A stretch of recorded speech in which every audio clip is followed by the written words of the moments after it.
Vamos só gravar. Então, gente, bom dia. Como eu estava falando com vocês, ao longo vocês estão vendo que a disciplina de estrutura, organização e gestão da educação é uma disciplina que passa muito pela questão da legislação, das leis. E são essas leis, nós vimos na primeira aula o que são essas legislações, nós já vimos os diferentes tipos de legislações, que às vezes a gente acha que só um decreto, que é uma legislação, a gente viu que tem vários tipos. Aí na última aula a gente falou da questão de como que o papel da educação, o que se pensa da educação vai aparecendo ao longo do principal documento que norteia as políticas do Brasil, que no caso é a Constituição. Então a gente viu isso nas constituições que já vigoraram no Brasil. E hoje a gente vai pensar sobre um sistema, quando a gente fala de todo esse arcabouço precisa de um Sistema Nacional de Educação. Então hoje a gente começa a falar sobre o Sistema Nacional de Educação, para depois a gente dar rapidinho, uma batida leve nas LDBs de 61 e de 71, que foram as duas anteriores, a de 61 é a primeira, e a de 71 foi uma LDB no âmbito do processo de ditadura militar no Brasil, para a gente chegar na LDB de 1996, que a gente vai se adentrar mais nela, que é ela que é a base do funcionamento da educação no Brasil hoje. Então, para essa aula de hoje, eu não sei se eu vou dar conta do conteúdo todo hoje, se eu não der, a gente continua semana que vem. Nós estamos usando esse livro aqui, ó, do Demerval Saviani. Eu já disponibilizei lá, essa edição é a segunda edição.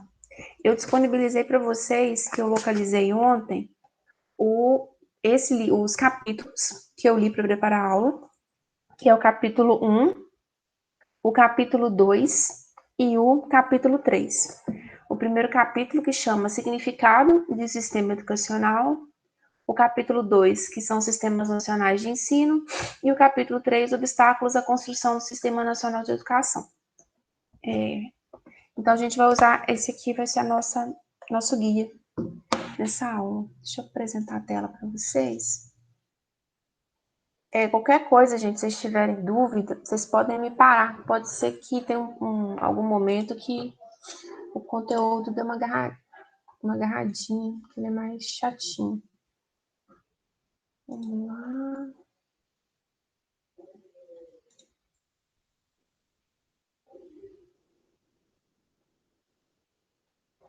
Então, nós vamos falar sobre construção do Sistema Nacional de Educação.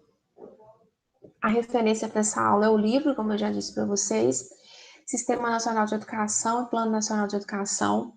Esse livro é o livro do Demerval Saviani. Eu estou pedindo leitura de vocês, eu esqueci de colocar o capítulo 1 também, capítulo 1, 2 e 3.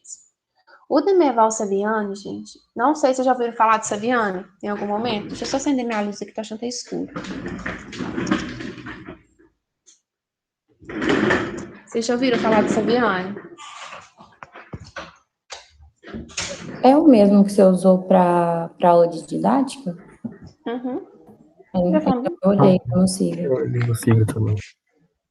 Eu já vi Saviani na didática?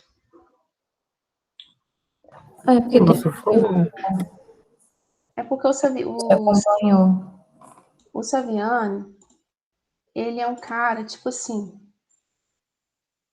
foda da educação. O Saviani é vivo ainda. Ele é professor, filósofo e pedagogo.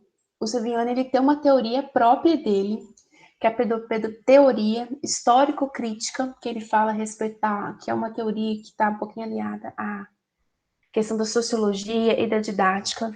O Saviani, que é o UFSCar, gente, não é o UFC, não. É C da Santa Catarina, de São Carlos, faltou CAR no final. Deixa eu corrigir aqui. O Saviani é um cara, assim, múltiplo. Vocês vão encontrar Saviani em várias coisas que vocês forem ler da educação, tem o Saviani. O Saviani, ele tá na didática. O Saviani tá na filosofia da educação. O Saviani tá na história da educação. O Saviani, tipo assim, o material dele é muito bom. Os textos dele são muito bons. Cara, tipo assim, perdão da palavra, foda. Então, nós vamos pegar a estrutura no funcionamento da política, tem o Saviano também. E o Saviano, ele começou a carreira de docente dele na Federal de São Carlos, e depois ele migra para Unicamp. Hoje na Unicamp ele já aposentou, é professor emérito, trabalha como professor colaborador, mas ele é uma pessoa que é muito ativa ainda no cenário educacional brasileiro, um dos grandes nomes. Então, a gente que assim, da educação fala, vai ter Saviano, todo mundo fica, nossa, vai ter Saviano. Então, o primeiro capítulo do livro de Saviano, ele nos convida a pensar o significado do termo sistema educacional de ensino. Então, ele começa falando como que surgiram os sistemas de ensino. A gente já discutiu um pouco, parece que a gente vai ver um pouquinho de coisa repetida do que a gente viu na didática, não se assusta, tá? À medida em que a sociedade moderna, ela começa a se instituir, ela vai se desenvolvendo, a gente vê que essa sociedade, ela começa a precisar de um sujeito com uma formação diferente, de um sujeito distinto, por exemplo, do sujeito que vivia numa sociedade feudal. E ela começa a exigir uma quantidade maior de pessoas com uma determinada formação. Então, anteriormente, o ensino ele se organizava sobretudo de forma individual, ou seja, um professor ensina para um aluno, e quem não era um ensino que era acessível a todos, acho que isso seja tão careca de saber, e quem tinha acesso a essa educação, ela era oferecida por preceptores, e esses preceptores iam geralmente para o espaço da casa, no espaço doméstico mesmo. Na medida que a sociedade moderna vai se desenvolvendo, a ciência vai se desenvolvendo, vão surgindo novas técnicas, o mundo evolui, começa a se precisar de pessoas que dê conta de acompanhar a evolução desse mundo. E o mundo, de certa forma, ele evolui pelo desenvolvimento da ciência, pelo conhecimento. Então, a gente vai precisar de pessoas que deem conta daquele, que saibam, que tenham saber sobre aquele tipo específico de função, aquele tipo específico de atribuição. Então, com isso, tem a necessidade de se formar o maior número de pessoas possíveis. Então, se esse ensino antes era um professor para um aluno, a coisa muda um pouco de roupagem. A gente passa a ter um ensino simultâneo. O que é isso? Um professor ensinando a vários alunos ao mesmo tempo. E a escola, que antes funcionava na casa, ela sai de dentro de casa e vai ganhar um espaço público. Ela vai ganhar um prédio próprio, lugar próprio de funcionamento. A gente vai ter consolidado um lugar que se vai para aprender. E esse lugar é a escola. Esse pacote todo,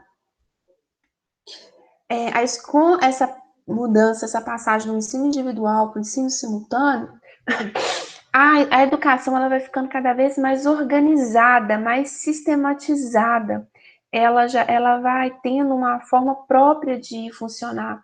Vão surgindo instituições, no caso a escola, que vão generalizar um determinado saber. E para que essa engrenagem ela funcione bem, a gente precisa de algumas regras, algumas orientações de funcionamento. Com isso, surgem os sistemas educacionais organizados pelo poder público. Deu para pegar aqui? Alguma dúvida?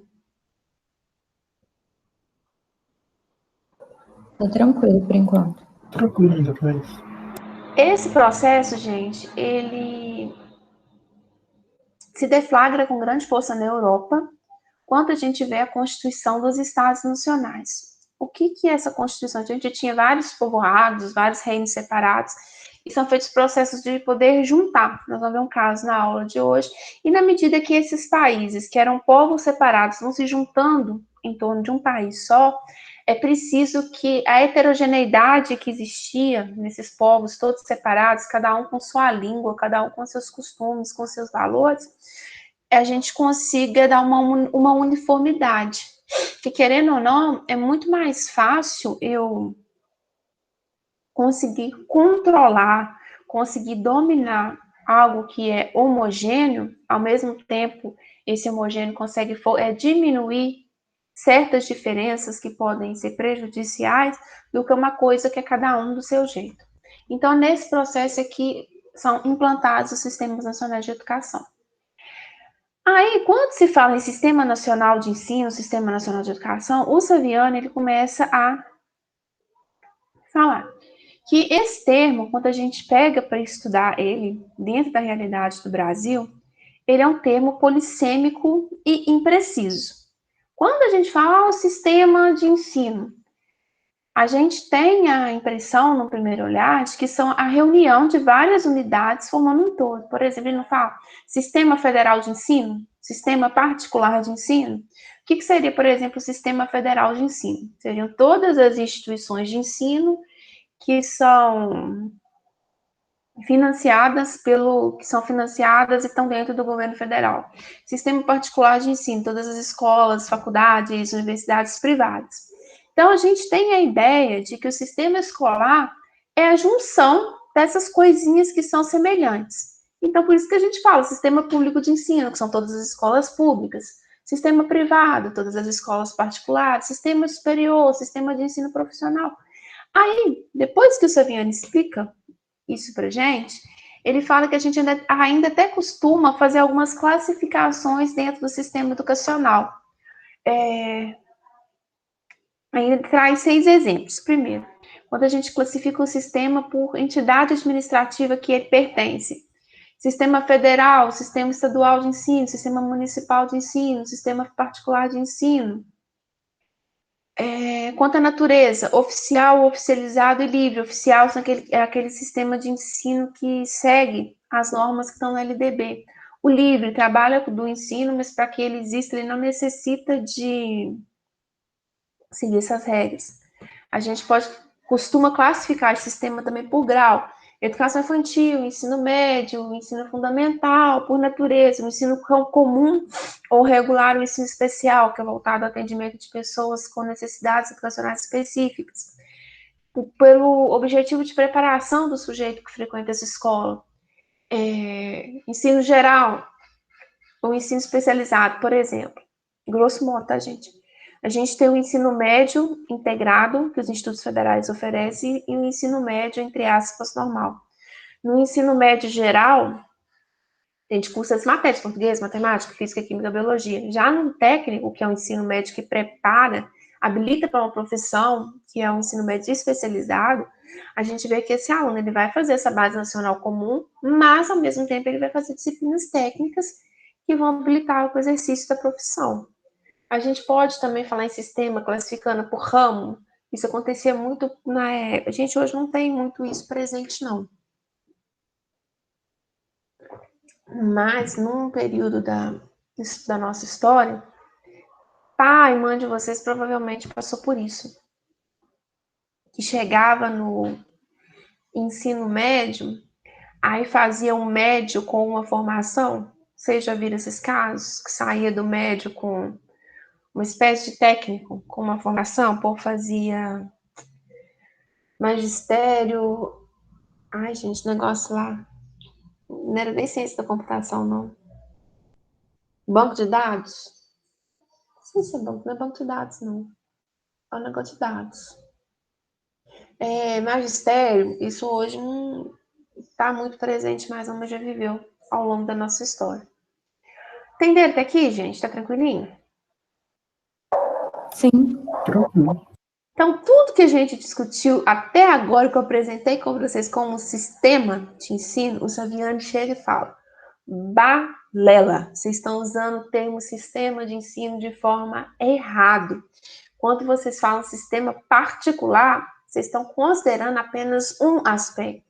Quando vocês falam ensino fundamental, apenas um aspecto, o sistema é muito mais amplo, vai muito mais além. Aí o Saviano começa a tecer os argumentos que explicam para a gente por que ele considera que falar da forma que eu apresentei para vocês anteriormente é errôneo. O primeiro argumento que o Saviano traz é o seguinte: um sistema, ele compreende um conjunto de atividades que tem uma determinada finalidade, e essas atividades, elas são organizadas por normas próprias ou por normas comuns a todos os integrantes. Aí eu pergunto para vocês, qual que vou dar duas situações de ensino para vocês. Pensem numa escola comum e num cursinho de idioma, sei lá, um FISC, algo assim. Essas duas instituições que eu pedi para vocês pensarem, elas trabalham com o quê? De forma geralzona. Com ensino? As duas trabalham com ensino. Os cursos de idioma, eles são cursos que são classificados como cursos livres. O que é um curso livre? É um curso que você não tem a obrigatoriedade de fazer. Você faz se você quiser, se você tiver interesse naquele determinado assunto. Já uma escola de ensino fundamental, vamos pegar, por exemplo, ela é um ensino obrigatório, porque como a gente viu na última aula, que a gente fala da Constituição, e até mesmo a LDB, prevê a obrigatoriedade.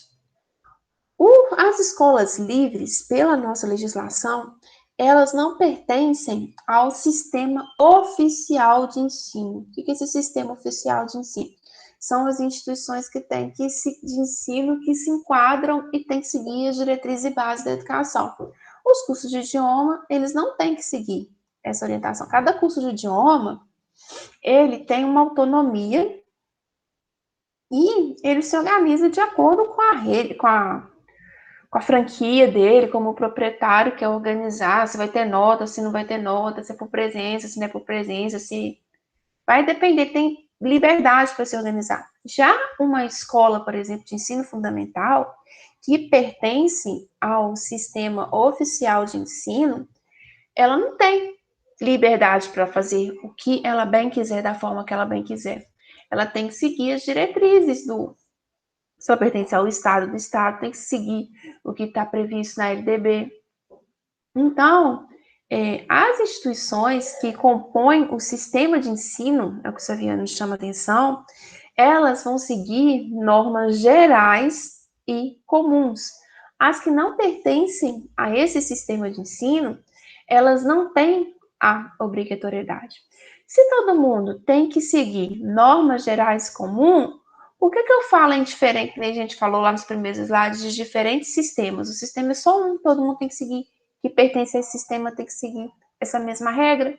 Então, esse é o primeiro argumento que o Saviano nos apresenta e nos convida a pensar sobre. Quando a gente fala, gente, de que a escola tem que seguir a lei, é importante eu ressaltar para vocês que a legislação prevê autonomia. Quando vocês pegarem, por exemplo, ver a questão das universidades, vocês já devem ter ouvido falar, a universidade tem autonomia didático-pedagógica. O que é essa autonomia didático-pedagógica? Autonomia para escolher quais métodos, por exemplo, de ensino que ela vai seguir, como que ela vai organizar o seu currículo. Por exemplo, a gente tem um currículo, cada profissão tem um hall de disciplinas que ela tem que ofertar, mas tem uma certa autonomia para a forma como vai se ofertar essas disciplinas. Eu posso colocar, sei lá, no primeiro período, no último período, a forma como eu estruturo essa grade é, de certa forma, uma autonomia. Mas uma autonomia que eu tenho que seguir dentro de uma lei maior. Tranquilo? Primeiro argumento do Saviano.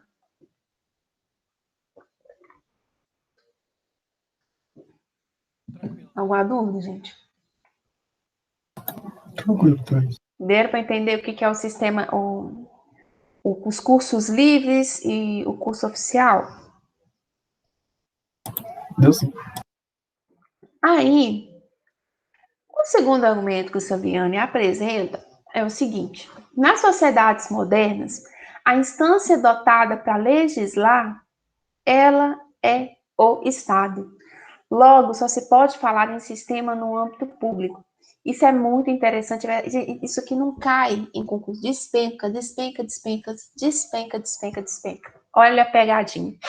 Quando se institui um Estado moderno, quem é que tem o poder de legislar? A gente faz uma espécie de contrato, está dentro de um contrato social E a gente tem como acordo que quem legisla, pensa sobre as leis, dá o rumo, é o Estado que representa o poder do povo. Imagina se cada um quisesse fazer a sua vontade, que zona que ia ser. Então, é comum que em sociedades tal quais as que a gente vive hoje, quem vai definir as regras para o troço funcionar é o Estado. O Estado, ele atua na esfera pública. Então, se a gente tem um sistema nacional de educação, quem vai definir as regras, as normas, o funcionamento desse sistema é o Estado. E todo mundo que pertence ao que esse Estado define como ensino oficial vai ter que seguir as regras. Então, o Saviani bate na tecla que é um erro, que as escolas particulares, a gente fala sistema particular de ensino.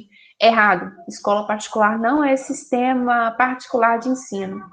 As escolas particulares, elas não têm um poder para instituir sistemas educacionais ou regras próprias. As escolas particulares, elas têm que seguir o que está previsto na LDB. A LDB é do governo federal. Ela tem, assim, autonomia para fazer uma coisa ou outra, mas dentro daquela regra. Uma escola particular, ela não tem poder para fundar um sistema de ensino. Quem funda, cria, normatiza sistema de ensino em sociedades como as nossas é o Estado. Então, a escola particular, ela vai seguir as regras que são postas pelo sistema de ensino que pertence ao Estado, que é público. Logo, as escolas particulares, elas pertencem ao sistema público de ensino, porque não tem como ela fugir da LDB. O sistema público de ensino, apesar de ter um nome público, que gera uma certa confusão, a rede particular de ensino pertence ao sistema público porque ela segue essas leis do sistema público de ensino. Deu nó? Não, deu para entender. Você já tinha pensado nisso? Não, né? Ah, não desse jeito, mas assim, que tem que seguir um padrão, né? Isso cai muito, gente, em concurso. Então, o que o Saviano continua defendendo? Que quando a gente fala em sistema público de ensino, é pleonasmo. É igual subir para cima e descer para baixo. Porque o sistema público de ensino, em sociedades tais quais como a nossa se organiza, ele só pode ser público, tá? E ele fala que que ele percebe que a gente confunde o termo sistema de ensino, que é diferente de rede de ensino. O sistema de ensino ele seria único, não precisa nem falar de sistema público de ensino, o sistema de ensino, e dentro dele teríamos várias redes. Então, o que a gente fala? Sistema particular de ensino seria a rede particular de ensino. Sistema municipal de ensino não é sistema municipal de ensino. Rede municipal de ensino. Sistema federal? Não. Rede federal. Sistema de ensino é único e pertence ao âmbito público. O que a gente costuma usar como sistema são, na verdade, as redes, e a gente usa de forma errada. Aí o Saviani nos fala o quê? Que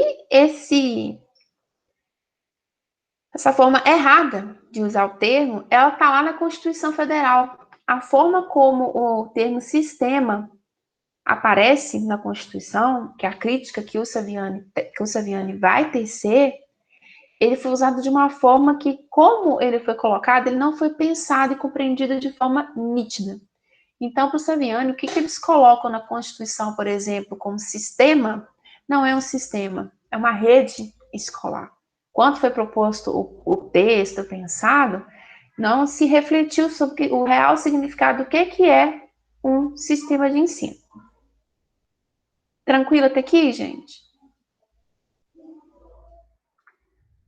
Aí, o Saviani chega na segunda parte do primeiro capítulo. Peraí. Deixa eu olhar aqui. Não. Esse aqui já tá no capítulo 2. Realmente, vocês não precisam ler o capítulo 1, não. Só o capítulo 2. Aí, o Saviani chega no segunda parte do capítulo 2, que ele chama o papel histórico dos sistemas nacionais de ensino. Aí, ele começa a fazer uma retrospectiva da importância desse sistema e de como isso aparece no Brasil. Como eu já falei com vocês no slide anterior, A sociedade burguesa e moderna, ela surge através do desenvolvimento de transformações na sociedade feudal. A gente tem a mudança de uma população que vivia no campo para a cidade, a forma de circulação de mercadorias e de serviços, ela muda. Se a gente tinha antes as pessoas trocando as coisas, a gente passa a ter uma moeda, a gente passa a ter um consumo. Se a regra da coisa era pelos laços de parentesco e naturais, as coisas mudam, passam a vigorar também os laços sociais, que são produzidos pelo homem e pela organização social. E a gente tem, agora, valendo um contrato social. Quem está no poder representando o povo, não um determinado clã, uma determinada família, como a gente via antigamente, de pessoas que assumiam poder, alegando que era um direito natural, um direito divino. Então, com isso, o que acontece? Se à medida que eu já falei isso com vocês em disciplinas anteriores, não sei se vocês vão lembrar, na medida que a sociedade, ela vai se complexificando, ela vai tendo divisão do trabalho, divisão social, na medida que a coisa vai se dividindo, o saber e as formas de se transmitir esse saber vão se tornando mais complexas. Então, se no primeiro momento a gente tem uma sociedade que a gente aprende em contato um com o outro, conversando com o outro, observando um com o outro de forma assistemática, na medida que essas sociedades elas se complexificam, a gente vai ver que esse saber, a transmissão desse saber, a gente vai continuar aprendendo certas coisas de forma espontânea e sistemática, isso não é um som do quadro. Mas alguns tipos de saberes, por exemplo, saberes que a gente aprende na escola, a gente vai passar a aprender através de um método, de forma sistemática, a gente vai passar a discutir e aprender o conhecimento científico. Então, esse saber sistemático e científico que a professora comeu assento, ele passa a exigir que seja registrado, passa a exigir que tudo que é produzido, pensado, não seja transmitido apenas pela forma oral, mas também de forma escrita. Então, quando a gente fala, se cria a escrita, se difunde a escrita, a gente cria a necessidade de domínio de uma cultura intelectual. A gente passa a exigir que a gente tenha pessoas alfabetizadas, pessoas que saibam decodificar esse tanto de símbolo, entender o que esses símbolos juntos significam, consigam ler, consigam entender. Ou, se vocês pensarem na nossa sociedade hoje, saber ler e escrever é exigência para a participação ativa social. Uma pessoa, eu fico imaginando como que é difícil para uma pessoa que é analfabeta viver numa sociedade tal qual a gente vive hoje. Você vai num banco sacar um dinheiro, no caixa eletrônico, você precisa saber ler, para você saber quais botões que você vai apertar e tal. Se você vai no mercado, você precisa de saber quanto que é o valor de cada coisa para você saber quanto que custa, quanto que você vai pagar. Se você vai pegar um ônibus, para você saber para onde que o ônibus vai. Os ônibus, eles são identificados por letreiro. Se você está dirigindo numa estrada que você não conhece, que você não tem costume, você não está com GPS que fala vire para a direita, vire para a esquerda, você vai precisar de ler as placas para você saber para onde que você vai. Então, ser alfabetizado acaba que se torna exigência para participação mais ativa na sociedade escrita. E essa cultura escrita, gente, nada no mundo é ao acaso. Ela foi elaborada e sistematizada e foi eleita a escola como a instituição legitimada pelo Estado para fazer a transmissão desse saber. Então, resumindo, a gente pode dizer, a gente tem a saída do campo para a cidade, da agricultura para a indústria, do saber espontâneo e sistemático, para o saber metódico e científico. Logo, o processo de educação ele vai deixar de ser difuso, ele vai para a escola, e começam a existir movimentos que vão defender o acesso do saber para todos. Começam a defender a escola pública, gratuita, universal, laica e obrigatória. Agora eu pergunto para vocês, escola pública, o que é?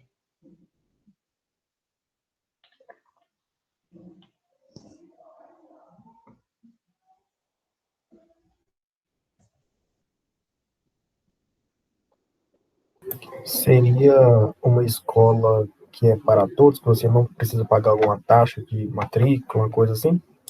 Isso, você não tem que pagar.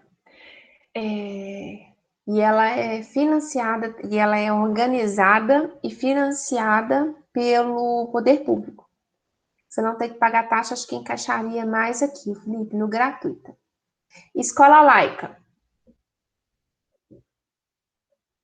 Sem religião. Muito bem, Alexandre, sem interferência da religião. Universal. Para todos. Seria tipo uma escola padronizada? É uma escola padronizada. Mesmo tipo de educação para todos, independente a qual classe social a pessoa pertence. E obrigatório.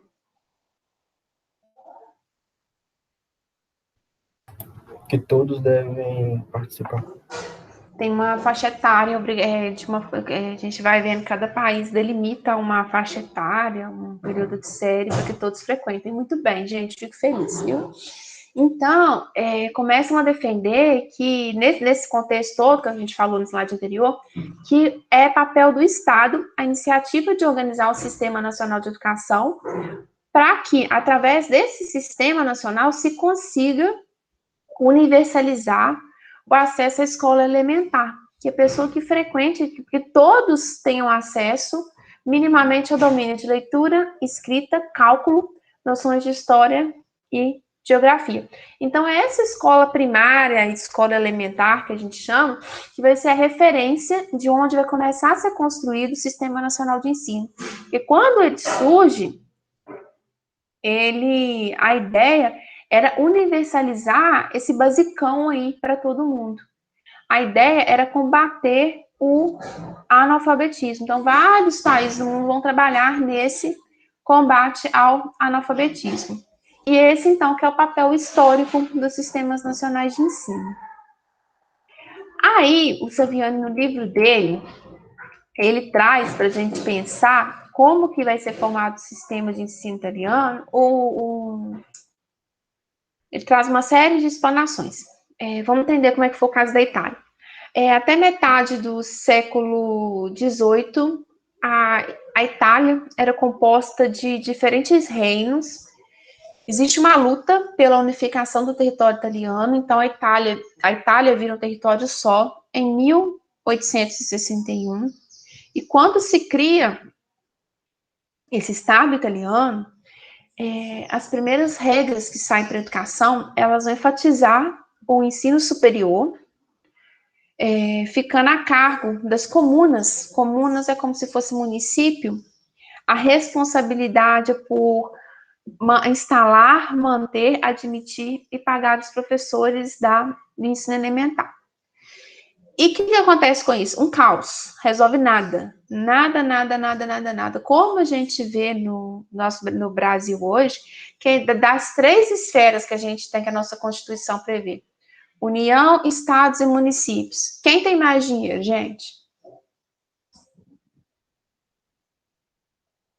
União, estados e municípios. Quem tem mais recursos? A União? A União. O federal? Federal é a União tem mais recursos. Porque os municípios, eles arrecadam.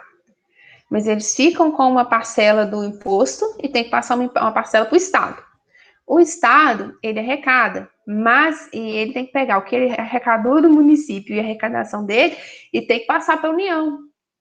Tem município, gente, a gente vê casos no Brasil que tem município que não tem nada, vamos ser sinceros. Tem os municípios que, normalmente, o motor do município, para o município funcionar, é prefeitura e aposentadoria. Não sei se vocês já tiveram oportunidade de se deparar com um município assim. O município não tem nada que gere renda, não tem uma fábrica para poder dar trabalho, não tem uma instituição de ensino, não tem nada, sabe? Tudo que você precisa de um pouquinho a mais, você tem que recorrer fora do município. E o Brasil tem muito município, acho que só Minas, se eu não me engano, são 800. Minas tem município com 10 mil habitantes, 7 mil habitantes. Pouquíssima gente. Então, pensa para vocês verem se esse município vai ter uma arrecadação alta, coisas do tipo. Não tem. Tanto que vocês veem que um dos, se a gente pensar no âmbito do Brasil, eu acho que um dos estados, não sei se estou falando balela, gente, se eu estiver fazendo balela, depois corrijo. O estado de São Paulo é um dos que mais arrecada. Porque pensa tanto de coisa que funciona em São Paulo, de fábrica, de indústria, de coisas que tem em São Paulo. Então, esse modelo que a Itália se propôs gerou um caos.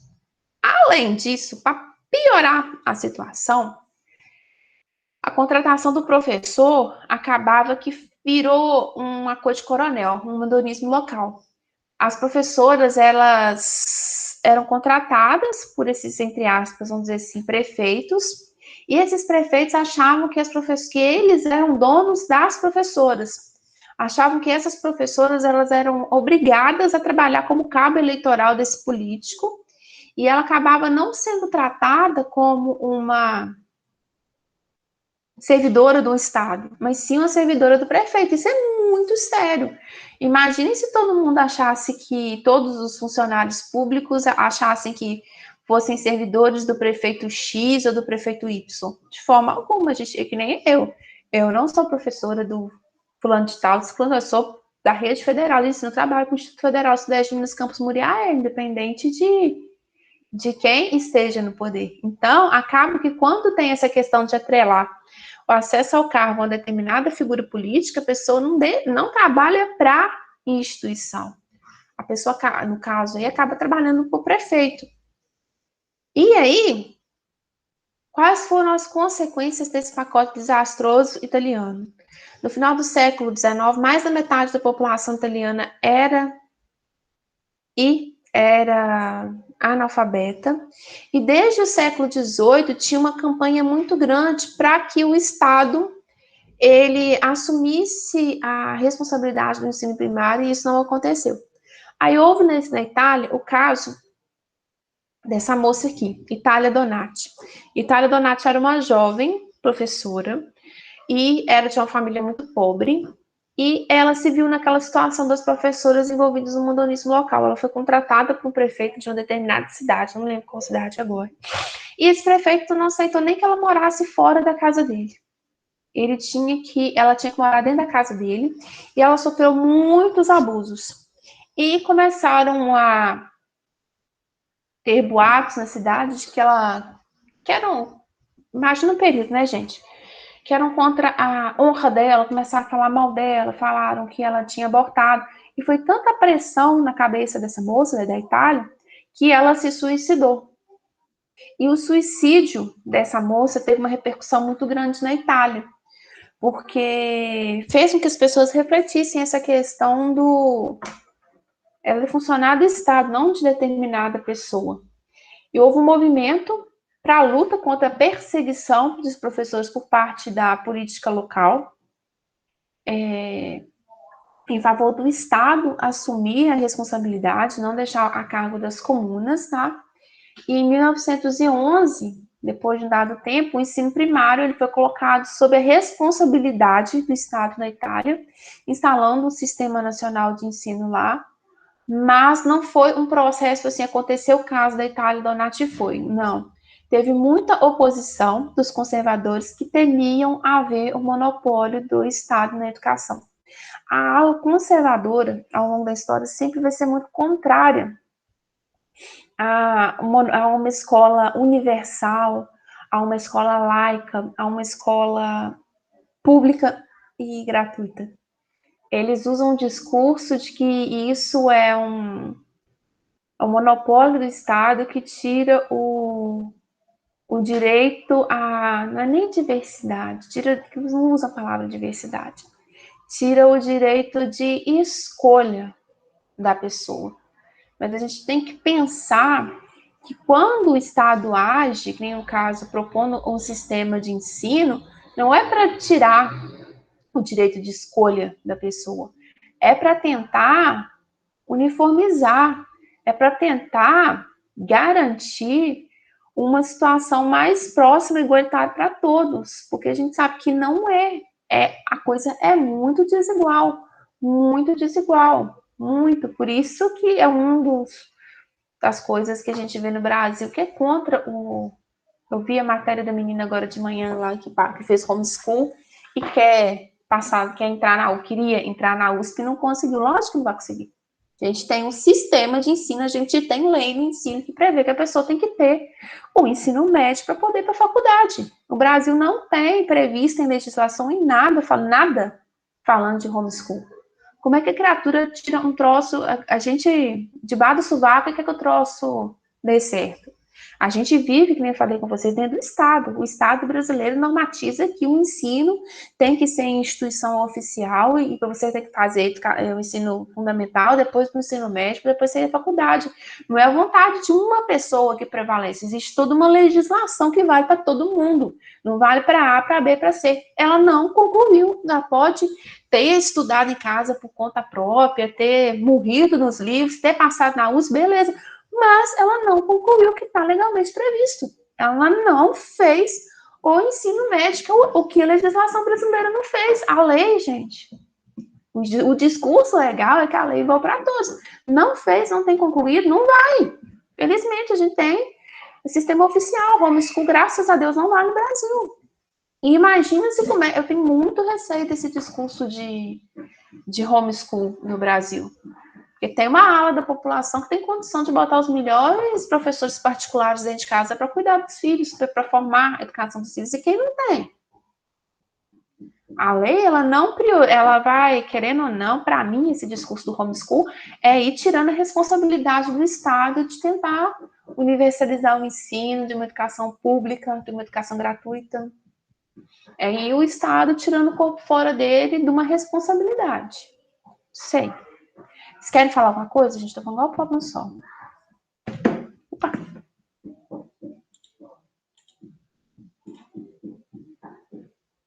Gente, vocês viram o caso dessa menina do homeschool? Eu não tinha visto ainda, não. Eu cheguei a ver, sim. Aí hoje ela veio a notícia que a família resolveu desistiu de brigar judicialmente e ela vai para os Estados Unidos. Lógico que foi para perder. Não tem embasamento para ganhar. Não tem. Ô, Thais, mas caso ela tinha alguma chance de ganhar judicialmente para poder entrar Eu na acho USP? que não. Eu acho que não, porque não é previsto no Brasil o homeschool em legislação educacional nenhuma, Felipe. É tipo assim, eu querer falar aqui, ó, eu estudei pelo YouTube, tá? Eu estudei pelos livros da internet, eu sou médica. Eu não posso exercer a medicina, não seguir tudo que é necessário, que prevê a legislação, que não tem a regra para todo mundo, para me formar médica. Ela pode ter estudado em casa, ela pode ter aprendido, beleza, mérito dela, parabéns, mas ela não tem o que é legalmente exigido, gente. Vocês podem pegar, entrar na sala do... É a mesma coisa, você pode pegar e falar, vou fazer um concurso para professor de biologia, vocês podem ir lá fazer o concurso passar. Na hora que for assumir, vão barrar vocês, que vocês não vão ter o requisito legal para comprovar, vocês não vão ter o diploma que é exigido para ser professor de biologia. É o caso dela, ela pegou, estudou por conta própria e passou, mas ela não tem requisito legal. Eu acho que ela não tem ganho de causa não, porque abre um buraco muito grande. E eu fico muito preocupada com essa questão de se querer instituir esse homeschool no Brasil, muito preocupada mesmo. Acho que essa pandemia agora, muita gente me deu uma desanimadinha, né? Muita gente, tem muito pai, mas é muita mãe chorando a falta da escola. Não é, a coisa não é tão simples assim, sabe? Põe a pessoa em casa, pronto, acabou. Não é. A gente vive num país muito desigual e, como eu já disse para vocês inúmeras vezes, neutro nesse mundo é detergente. Nenhuma política pública é neutra, nenhuma ação, proposição legal é neutro, sempre tem alguma coisa por trás. Sempre tem alguma coisa por trás e quem viver verá. Sempre, sempre, sempre, sempre. Vocês têm mais alguma dúvida, gente? Deixa eu continuar aqui, terminar. Do caso da Itália Donati. Então, depois que a Itália ela faz o seu sistema de ensino, ela consegue erradicar o analfabetismo. A Itália, embora unificada, ela tinha diferentes povos, cada um falando um idioma diferente. Adotou-se uma só língua, que é a base da consolidação dos Estados nacionais, que possibilitou a toda a população ter acesso às formas de escrita, além de possibilitar a aprendizagem de uma língua comum e a comunicação entre todos os cidadãos. E aí, na hora que vocês pegarem esse capítulo 2 Saviano para ler, ele traz uma citação do Gramsci. E essa citação do Gramsci é muito interessante, que ela convida a gente muito a refletir. Porque ele fala que a melhor forma da gente respeitar a diversidade não é isolar o que é diferente, mas articular o que é diferente. Porque o isolamento tende a fazer com que a diversidade, o que é posto como diversidade vire desigualdade e faz com que as deficiências de um determinado local perpetuem. Imagina, por exemplo, se a gente vivesse num país que usasse esse discurso de que é cada um por si. Pensem, por exemplo, na questão da pandemia. Se cada estado vivesse isolado, a gente tem pedaços do Brasil que são desenvolvidos, tem hospital, tem médico, tem tudo. A gente tem canto que não tem nada.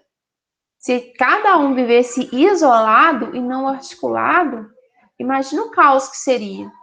Querendo ou não, todo mundo pertencendo ao mesmo sistema, vamos dizer assim, eu consigo pegar essa pessoa que está doente num cantão, onde não tem condição, e trazer para um lugar que eu tenha condições mínimas de tentar ajudar. O negócio não é isolar a diferença, mas tentar integrar e respeitar essa diferença. Porque quando a gente deixa tudo muito isolado, a gente contribui para a manutenção das deficiências. E a questão não é fazer manutenção de uma deficiência, e sim tentar sanar essas deficiências. Aí, gente, deixa eu chegar nesse slide aqui, que eu não vou dar conta de tudo hoje. Fechando o capítulo 2, o Saviani fala o quê? Que no caso do Brasil, vocês já devem ter visto, nós somos a República Federativa do Brasil.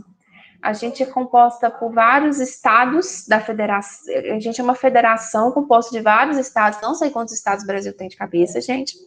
E a grande sacada de um sistema nacional de educação no estado federativo como o Brasil é preservar a identidade de cada estado. A gente sabe que cada estado é de um jeito, tem suas peculiaridades, nós não somos normais, mas articular de forma que a gente consiga um mínimo de padrão, de qualidade, de igualdade para todos os entes federados, ao mesmo tempo que eu consiga assegurar interesses e necessidades comuns. Aí é que o Saviani entra no caso do Brasil. E eu não vou falar do caso do Brasil hoje, gente, vou deixar para nossa próxima aula, tá? Eu tô falando com vocês, não tô compartilhando slide, não tô que nem tonta falando, vocês nem falarem comigo que eu não tô compartilhando slide. A cambada. Mas parou agora, Thaís. Faz pouco tempo. Não entendi. Aí, gente, eu vou mostrar para vocês aqui no Siga o que eu vi que eu achei que eu ia dar conta, mas eu não vou dar conta. Isso acontece. Meu vizinho tá batendo ar, não sei se vocês estão escutando. Vamos lá. Nessa semana eu já coloquei aqui no SIG, coloquei ontem à noite. Sistema Nacional de... Eu coloquei o texto aqui, mas o texto eu coloquei o capítulo 1 também. Vocês desconsiderem o capítulo 1, tá? Usa só o capítulo 2. Deixa eu colocar nos downloads aqui, depois eu deleto. E aqui tem a atividade. Como eu não vou dar conta de explicar esse texto todo ainda, essa atividade nós vamos dar uma expandida nela. Ai, atividade. Tarefa, começa com tarefa. A minha tarefa é o seguinte: nessa unidade nós discutimos parte do livro do Saviani, então o nome do livro aqui. Nos capítulos, o autor nos convida a refletir sobre o real significado do sistema educacional e sobre o caso do Brasil. A primeira pergunta eu acho que vocês já conseguem responder. É correto afirmar que existe um sistema particular de ensino? Eu acho que essa, com a aula que a gente teve hoje no MT, vocês já dão conta. Justifica a resposta. E a segunda questão, que vai ser a questão que nós vamos trabalhar na próxima aula. Ao longo do texto, Saviani enumera uma série de elementos que são classificados como obstáculos à implementação do Sistema Nacional de Educação do Brasil. Escolha um e fale sobre. Esse aqui vai ser para a próxima aula. Nós não vamos conseguir nos adentrar. Então, eu vou até estar aberto já a partir de hoje, mas eu vou expandir o prazo. Vocês não vão conseguir pegar para fazer sem a aula da semana que vem, tá? Deixa eu parar a apresentação. Vocês têm alguma dúvida, alguma pergunta da atividade? Por enquanto, não. Dúvida do texto? Sem dúvida, não.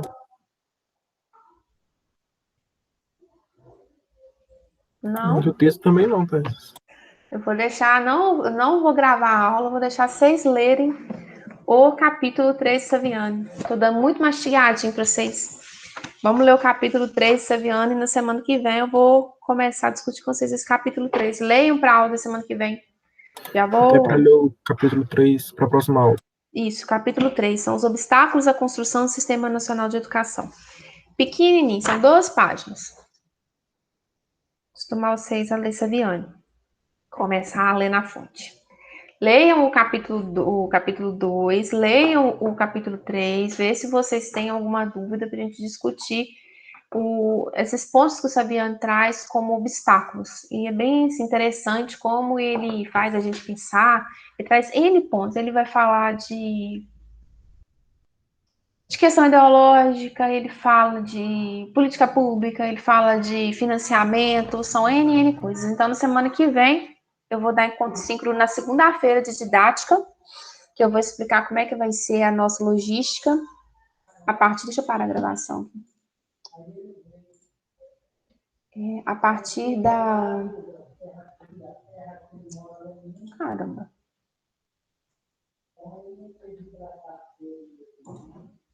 Não quer interromper. Não quer. Ah, sim, agora foi.